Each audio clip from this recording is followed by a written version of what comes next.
Today on Spectrum Hawaii, you will meet journalist Bob Krauss, who has been writing about Hawaii for over 40 years, and to Genoa Keawe, who began her own recording label in the 50s. But first, Spectrum Hawaii presents the legendary dancer, Jean Erdman. Dance is of the moment. It's evanescent. That means it'll disappear. It's only there when you're doing it.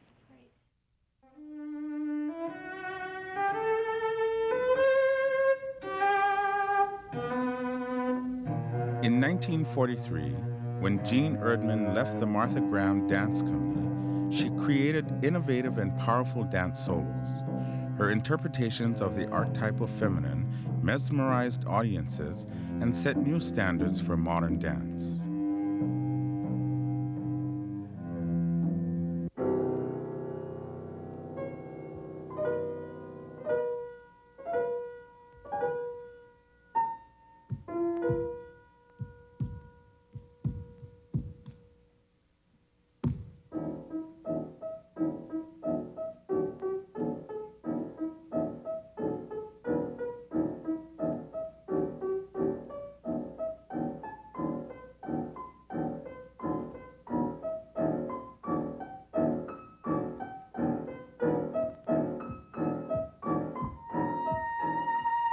I grew up in Hawaii. I was born here. And so I was doing hulas, and I had the great privilege of studying with Mary Pukui later. And then at Punahou, I had this gym teacher, Mrs. Helen Campbell, who was an Isadora Duncan dancer. And that was the barefoot, free-flowing, natural dance of what she thought the Greeks did. So I had all of this lyricism in my background, lyricism of a flowing movement.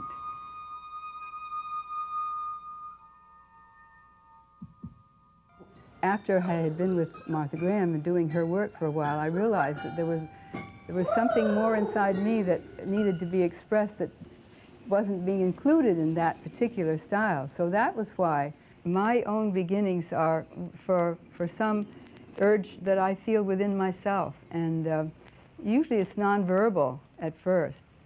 I would work on a theme that, or a feeling, a tone in my own body that would ask me to go forward with something. And the reason why I was doing the solos was I needed to discover as much as I could on my own body before I tried to teach other people, you see, or to create things for other dancers.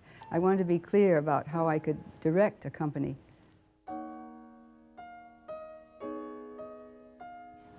What happened all during the decade of the 30s was these modern dance leaders created a very strong technique, a vocabulary of movement that Jean certainly was expert at. She expanded that vocabulary as she moved on to her own creative and teaching career.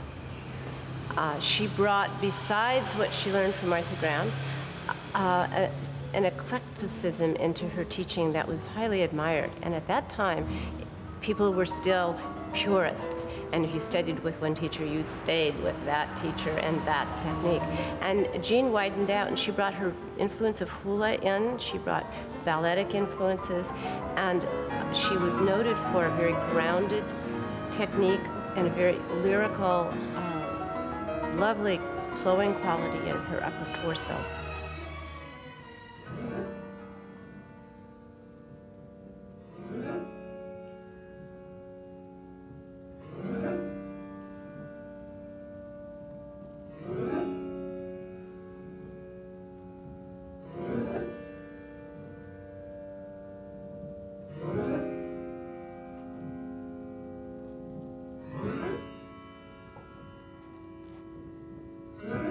Jean Erdman's exploration in her dance works of myth in a very wonderful, wide-reaching way that spoke beyond the immediate environment in which she was creating, which was usually New York City, certainly has widened the whole definition of what dance is about and what it could be for future generations.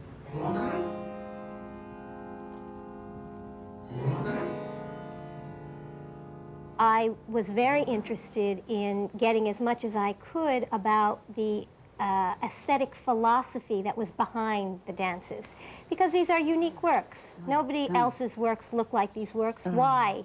You know, what was it about the mind behind these dances that made them? I'm sure I went like this. My husband, Joseph Campbell, was a very dedicated scholar. But the thing was, he really cared about my career, too. A lot of people think that I just do the stories that he tells me. But he doesn't tell me the stories anyway. I have to read them if I want to find out.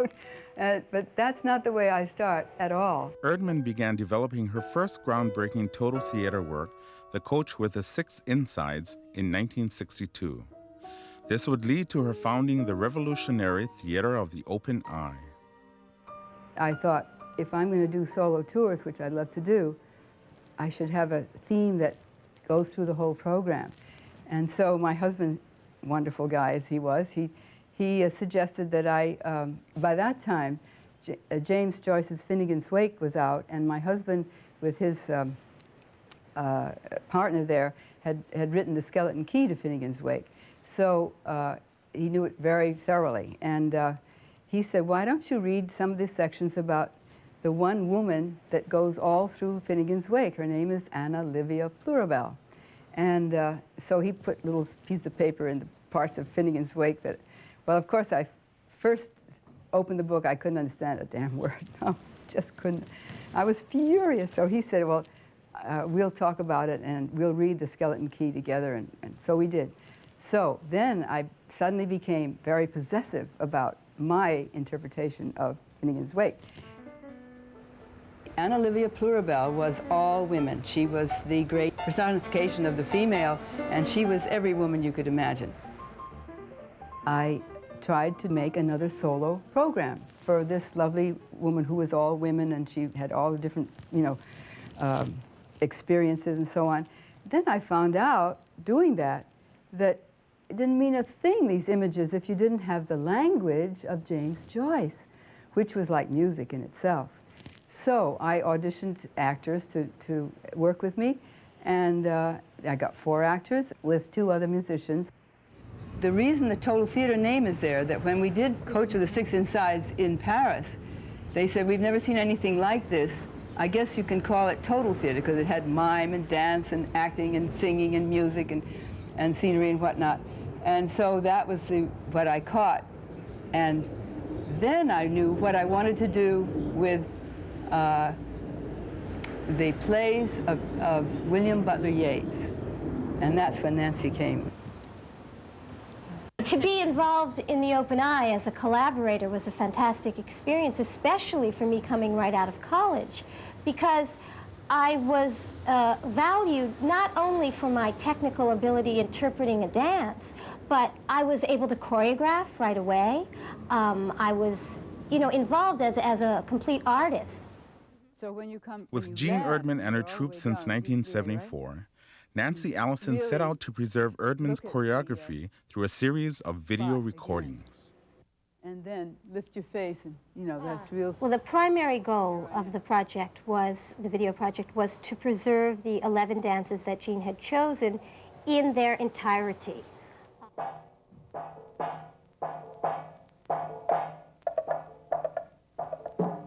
Nancy Allison has learned more of my solos than any other dancer. I didn't realize that it would be also a fulfilling experience to teach my solos to someone. I think the most important thing that I've learned from Jean is to have the courage to follow my own vision, you know, wherever that might take me. To have the dancers capture the very texture of the movement was a very fulfilling and wonderful experience. And of course, I have an idea right now that I can just shift to another level of physical endurance, not quite so much to expect of myself, and I can go on creating, which I hope to do. My brother came here from California, and for the first time he sat on Waikiki Beach, he looked at the ocean and he said, "Gee, that's kind of scary, isn't it? It's kind of hostile." And I said, "The ocean is not hostile. It's the last great open space." Part historian, part writer, all newspaperman. Don't let the white-haired mistake him for a senior citizen. He's always curious, a storyteller with a boyish grin, and an elder of our island chain. He's Krauss, Bob Krauss. It takes 3 hours to drive around Oahu. It takes an astronaut an hour and 29 minutes. It only takes 29 minutes, I think, to go around the globe. Which island is smaller? Few people in Hawaiian history understand the island and its people the way Bob Krauss does. Hey, Hoover, what do you got going today? I'm just, another masterpiece. I tell you, Aren't you Bob another Krauss? masterpiece. Listen, Aren't you the same you're Bob gonna Krauss? be jealous this time. You're gonna be jealous. Listen to this lead. Listen to this lead. Gertrude, the fugitive turtle at Mid-Pacific Institute, has given herself up. What do you think of that? I think it's worthy of a slink. Okay, you can keep it. He's been doing it all along, no matter what changed in the journalism business or how the layout changed or when we went to computers or whatever. Bob has stayed focused on those things that people like to read. Where will you find Bob Krauss? For over 40 years, he's written for the Honolulu Advertiser. If you went out in the street right now and said, name me 3 journalists in Hawaii, print journalists, one of them would be Bob Krauss, I'll bet you anything. Why do I tell stories? Because it's a lot of fun. There are 3 satisfactions. One is I have to hear the story first. And that's a kick, because I always learn something. You're going to show me a trick shot? Yeah. Talking to people and writing down the answers is how Bob describes his job of creating his tri-weekly column, Our Honolulu. He understands Hawaii, and he understands what readers want. Recently we did some surveys about readership interest, and one of the things that they kept talking about is they want stories that talk about Hawaii, who we are, what makes us different. Well, that's exactly what Bob does and what he does best. A lot of ferries, have tried to start up again after the old inter-island steamers went down the drain in 1949. And we've had maybe 4 or 5 different ferry companies try to do it, but almost every time they fail because people get seasick. Seasick? Most people won't admit it, but the ocean has its way with most of us. In interviewing shipbuilder Steve Louie, Bob, like the child we have all been, maintains the boyish innocence, the lack of inhibitions, the reality of asking the obvious. You get seasick? I get seasick. Really? Our family's been in the maritime business for this is our 50th anniversary. I knew your dad. Yeah. It's always been embarrassing to get seasick being in the business we're in. His approach is not flowery, it's not romantic, it's very straight, very simple. Don't hype it, just tell it. And Bob knows how to tell it. This is sort of the cutting edge of marine technology, isn't it? Right. What we're talking about? Our slice ship program is the only advanced ship program the Navy is currently funding. And two years from now, we'll take you out on one on a run to Lahaina. And you're going to build them here? Yeah, we're going to be building that at our shipyard, Honolulu shipyard. As a former seaman, stories about the ocean are important to Bob, and he believes in preserving its history. Well, what I learned in the first place is that the biggest story for almost 100 years in the newspapers here came right out of Honolulu Harbor. And that's because the harbor is the soul, the birthplace of Honolulu. 85% of everything that we use, that we consume, that we buy, that we that we involve ourselves with every day here in Hawaii comes from someplace else. And of that 85%, 98% comes by ship. And that Falls of Clyde out there represents one of those first ships, one of the first ships in Captain Matson's fleet that opened up these islands to the rest of the world. In 1794, an English sea captain spotted this channel we're in right now and said, and came in here and said, found this lagoon, which was just a fishing lagoon. That was why Honolulu Harbor is here. The Falls of Clyde was about to be scrapped, about to be sent to the bottom of the Pacific Ocean off the coast of the state of Washington for an artificial reef. And Bob got wind of it and decided that that Falls of Clyde, as a piece of Hawaii's heritage and history, belonged here.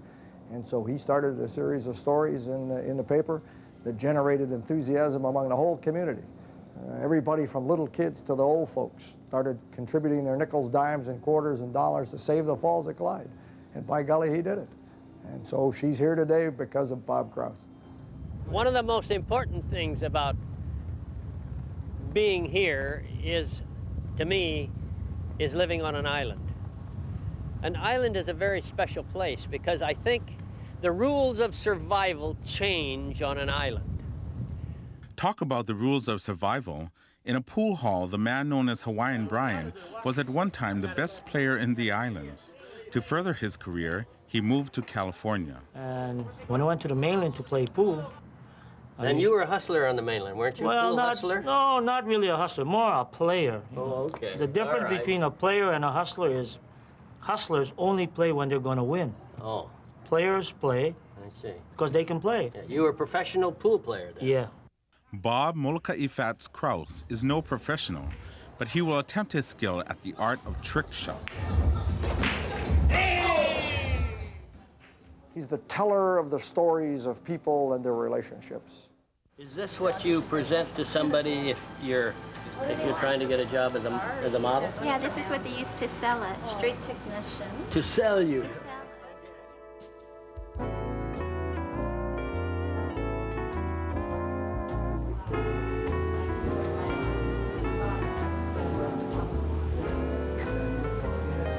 Bob, I'd like you to meet Tara Chanel Thompson. Hi. Tara Chanel is now trying on one of the gowns for the Miss Hawaii pageant that we'll be showing as a designer collection. Smashing dress. Tara is one of our top models for the rep. In fact, she's our Queen Bee model. We've worked with Tara since you were, I think, 16. 16 years old. Oh, really? Yes. How old are you now? I'm 31. Oh! Well, I'll tell you, I've never had a secretary in my whole career, but I've got the biggest staff on the advertiser. I've got readers all over the state who call me with a story. At the Honolulu Advertiser. So I get most of my ideas right straight out of the readers. That's what you wanted They call me with a good story. Is this the first grave that was put here? Yes, it was the first grave. And this is in honor of the first burial. Oh, yeah. 1851? 1851 was where the founder was here, but subsequently we couldn't name exactly when he was buried. Mm-hmm. This story eventually became part of a collection that evolved into a book. In fact, it is only one of over a dozen which Bob has worked on. Bob Krauss, he was born in 1924, attended a country school in the Midwest, made up stories as a kid, graduated from the University of Minnesota, has captured Hawaiian history for over 4 decades, and is still writing today.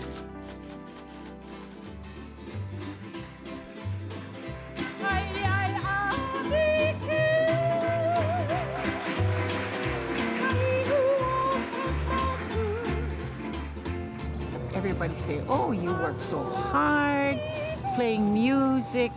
I said, this is not hard work. This is play. Something you enjoy doing. Genoa Keawe, the queen of Hawaiian music, was born in 1918 in Kaka'ako on Oahu. By the time she was 18 years old, she was performing professionally. It was always Hawaiian music from way back in the 36 to 37. The time when I used to meet the lurline, get on board and get on to Diamond Head on this tug, climb up to the Lurleen, and we did that quite often until they gave up the ships. And then we get to Moana Hotel. I was working there also with Lena Guerrero, and we worked for bringing in the guests. So when we would stand there bringing in, the ladies would say, "We just saw you on board ship." Genoa Keawe and Violet Pahuliliko'i began a lifelong friendship and musical partnership. I traveled with my sister, Genoa Keawe, and her and I have been in the line of music for over 50 years. We're still at it, and we're still working always in Waikiki. We never left Waikiki.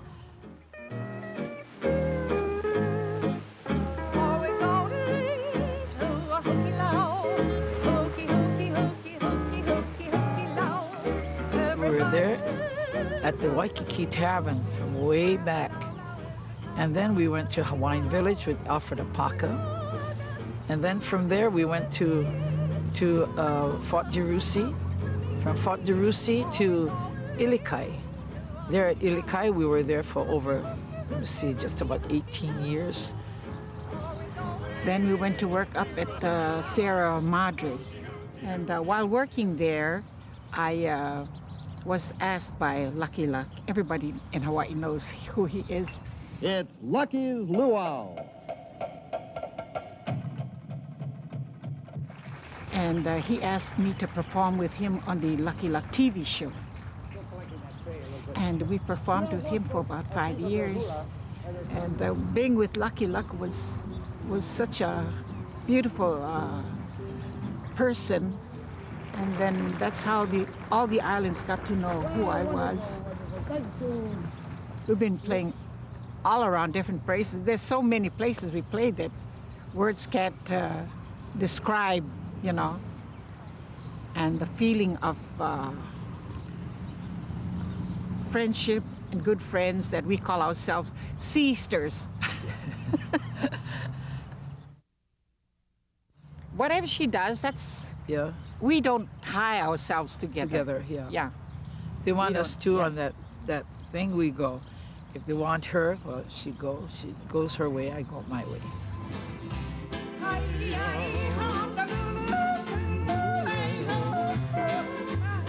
The music has taken them to Europe, to Japan, and even to Russia. We have so many stories. So we many. So but many. One that sticks in my mind is when we went to Russia, you know? That's right.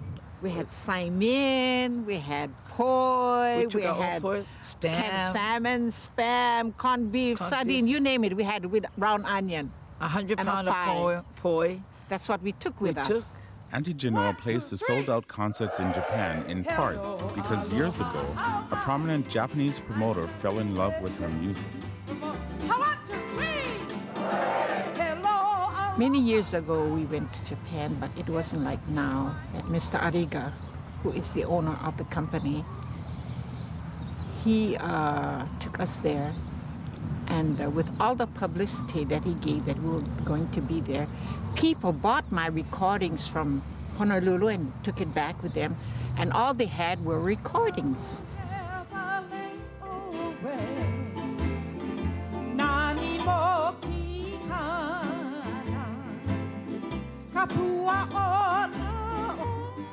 And so when they heard that I was coming there, the place was sold out. And even you can see them, some of them, wiping their tears, you know, because the way that they felt.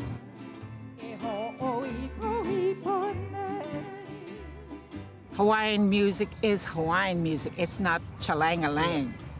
Because there's always someone here to sing Hawaiian songs, the Hawaiian style. It'll never be lost. If you understand your language, you can sing it accordingly with that feeling within you. And that's the way I sing my songs, because I feel it inside.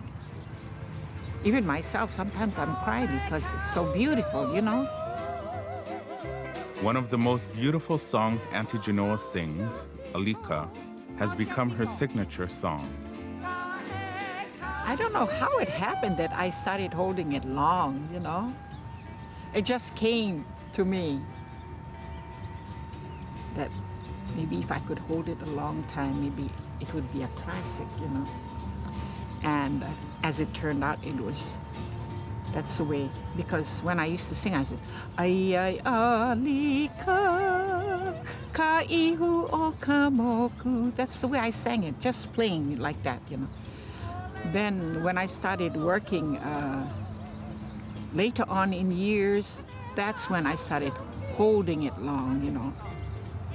As long as I can hold, that's how I held it. Music is a universal language. And in that universal language, Auntie portrays her aloha. And so no matter what language you speak, when you see and hear her sing and feel what she emotes, you get it. So this is it. That's the key, and that is the secret.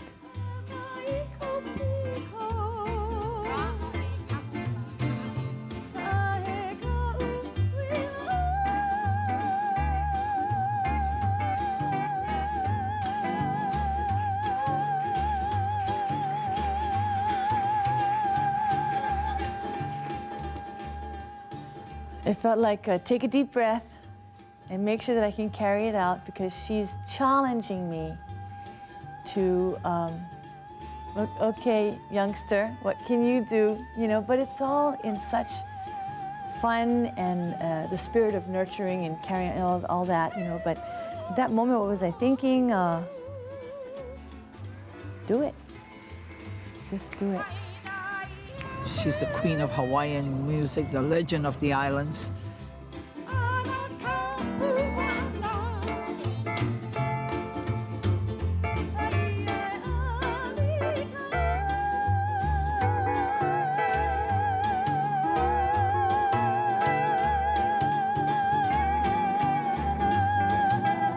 You're on your own.